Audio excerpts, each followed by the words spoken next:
जय हिंद दोस्तों, मास शिक्षण के यूट्यूब चैनल में आपका स्वागत है। दोस्तों, आज हम लोग बात करेंगे आवेशन की विधियां, method of charging. Method of charging पढ़ने से पहले हम लोग जानेंगे कि चार्ज यानी आवेश क्या है, ये जानना बहुत जरूरी है। आवेश जानिएगा तभी तो जानिएगा आवेशन की विधियां, अन्यथा बिना आवेश जाने आवेशन की विधियां कैसे जानिएगा। तो आवेश की बात कर रहे हैं कि देखिए, जितने भी तत्व के परमाणु होते हैं सभी परमाणु विद्युतः उदासीन होते हैं। क्यों? क्योंकि उसके नाभिक जो होते हैं, नाभिक में उपस्थित धन आवेशित कण प्रोटॉन की संख्या नाभिक के चारों ओर चक्कर लगा रहे इलेक्ट्रॉनों की संख्या के बराबर होती है।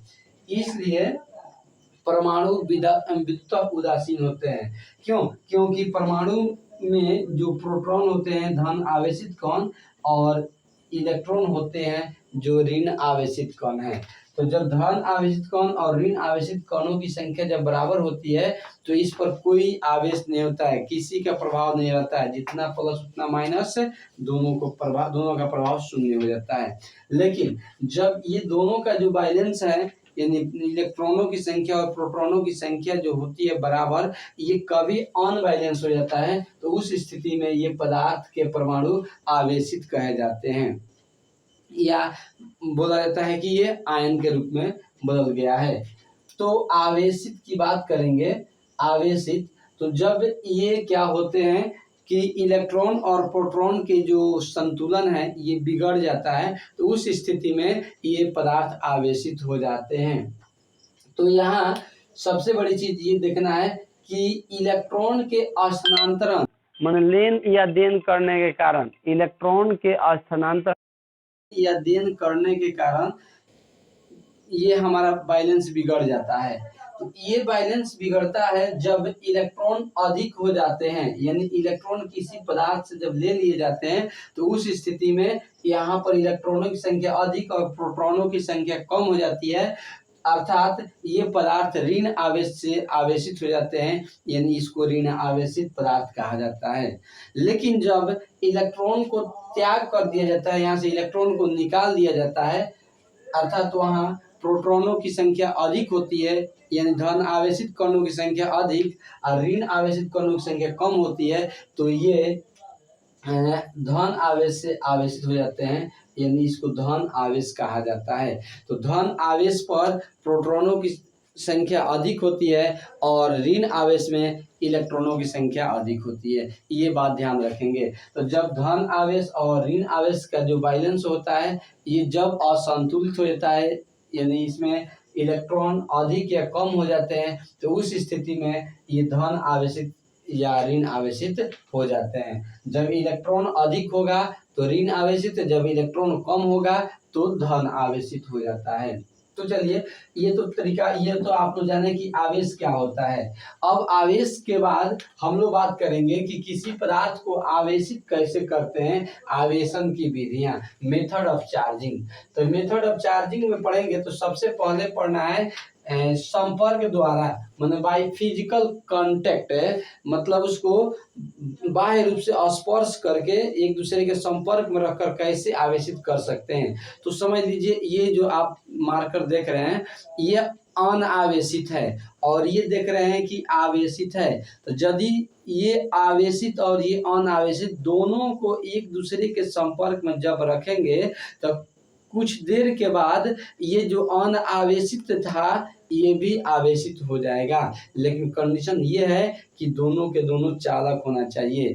जब अनावेशित चालक को किसी आवेशित चालक के संपर्क में ऐसे रखेंगे तो अनावेशित चालक भी आवेशित हो जाता है। तो इस तरह से आवेशन की जो प्रक्रिया होती है वो संपर्क द्वारा आवेशन कहलाता है।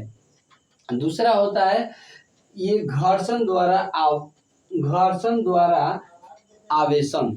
घर्षण द्वारा, तो घर्षण में क्या होता है, बाय फ्रिक्शन करते हैं, यानी कि दो पदार्थ को ले लेते हैं और दोनों के बीच जब ऐसे सापेक्षिक गति कराते हैं, या बाल और ये पेन के बीच ऐसे गति कराते हैं, तो इस गति के कारण दोनों के सापेक्षिक गति के कारण इसमें घर्षण होते हैं और इसी घर्षण से इसी घर्षण के द्वारा ये इसमें से एक पदार्थ से इलेक्ट्रॉन निकलकर दूसरे पदार्थ पर चले जाते हैं।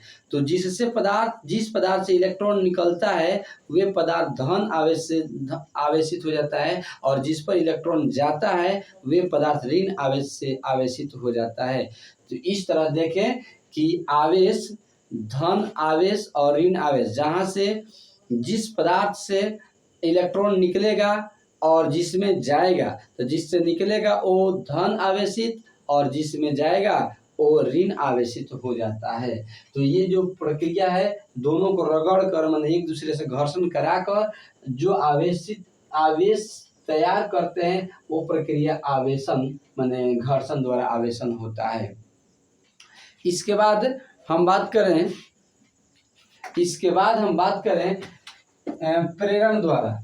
तो प्रेरण द्वारा यहाँ पर हम लोग क्या करते हैं कि दो पदार्थों को, एक आवेशित और एक अनावेशित पदार्थ को एक दूसरे को बिना संपर्क में नहीं रखते हैं, एक दूसरे से कुछ दूरी पर ही रखते हैं। और रखने से जब एक अनावेशित पदार्थ के नजदीक में बिना संपर्कीय दूसरे अनावेशित पदार्थ को रख दें, एक आवेशित पदार्थ के नजदीक में एक अनावेशित पदार्थ को रख दें लेकिन स्पर्श न हो, तो ये अनावेशित पदार्थ को आवेशित पदार्थ आवेशित कर देता है।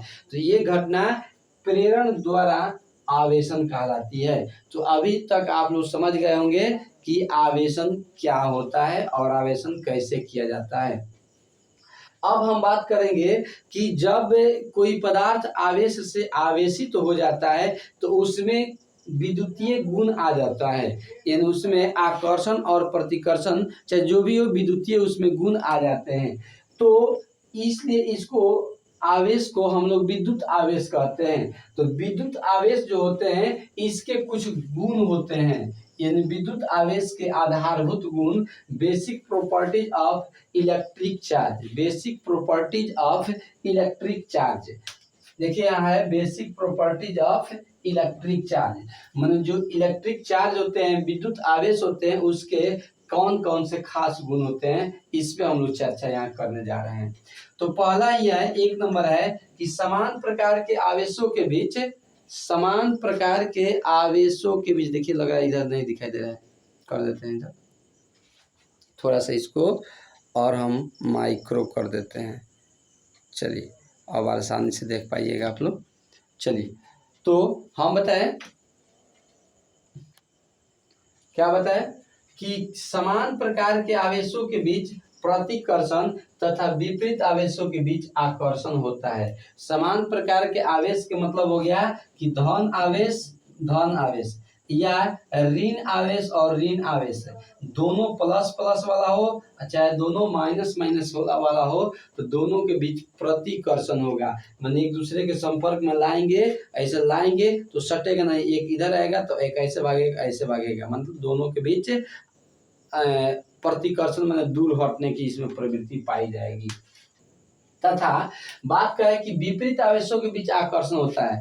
विपरीत आवेश समझ लीजिए, इसमें ये देख रहे हैं जिधर कैप इसका लगा हुआ है ये आप इसको प्लस मानिए, जिधर कैप नहीं उसको माइनस मानिए। और इसको देखिए यहाँ पर जिस पर ये देख रहे हैं इधर प्लस मानिए और इधर माइनस, ठीक है। और हम दोनों कैप को एक साथ लाएं, दोनों पर धन आवेश बाहर दिख रहा है तो इसको एक साथ लाएं तो नहीं सटेगा, ठीक है। लेकिन एक प्लस और एक माइनस को ऐसे पास में लाते हैं तो फट पकड़ लेता है, यानी कि आकर्षित हो जाता है। तो यही गुण हो गया कि समान प्रकार के आवेशों के बीच प्रतिकर्षण तथा विपरीत आवेशों के बीच आकर्षण होता है। दूसरा इसका प्रॉपर्टीज है, मतलब गुण है कि किसी वस्तु पर कुल आवेश का मान वस्तु के विभिन्न भागों में उपस्थित आवेशों के बीजगणितीय योग के बराबर होता है। मतलब ये समझिए कि ये वस्तु है, इस पर टोटल आवेश कितना है, पूरा आवेश का मान निकालना होगा। इसके प्रत्येक भाग के छोटे छोटे भाग के जितने भी है सभी आवेशों को लेकर जोड़ देंगे तो इससे जो बीजगणितीय योग प्राप्त होगा वही इस वस्तु पर कुल आवेश का मान प्राप्त होगा। और तीसरा आप प्रॉपर्टी देख रहे हैं कि किसी विलगित निकाय में आवेश न तो निर्मित किया जा सकता है और न ही नष्ट। मतलब विलगित निकाय, एक आगे नया बात इसमें विलगित निकाय हम बता देते हैं, लेकिन इससे पहले समझ लीजिए कि किसी विलगित निकाय में आवेश न तो निर्मित किया जा सकता है, मतलब यहाँ आवेश के संरक्षण के सिद्धांत ला है ये कि आवेश को किसी भी विलगित निकाय में न तो निर्मित किया जा सकता है यानी उत्पन्न किया जा सकता है और न ही इसका नष्ट किया जा सकता है, अर्थात ये संरक्षित रहता है। तो ये आप लोग समझ गए इसके तीसरा प्रॉपर्टीज है। अब बात है किसमें आ गया, विलगित निकाय। विलगित निकाय क्या होता है, देखिए यहाँ लिखे हुए हैं विलगित निकाय कि वह निकाय, निकाय का मतलब होता है सिस्टम, हर किसी कार्य को करने के लिए हर चीज का एक सिस्टम होता है, तो ये आवेशों का एक सिस्टम होगा, यानी कि वह सिस्टम या निकाय जो बाह्य प्रभाव से प्रभावित नहीं होता है, बाहरी कोई भी प्रभाव उससे ये प्रभावित नहीं होता है, तो इसे हम लोग क्या कहते हैं, विलगित निकाय कहते हैं। तो बस आज यहाँ इतना ही।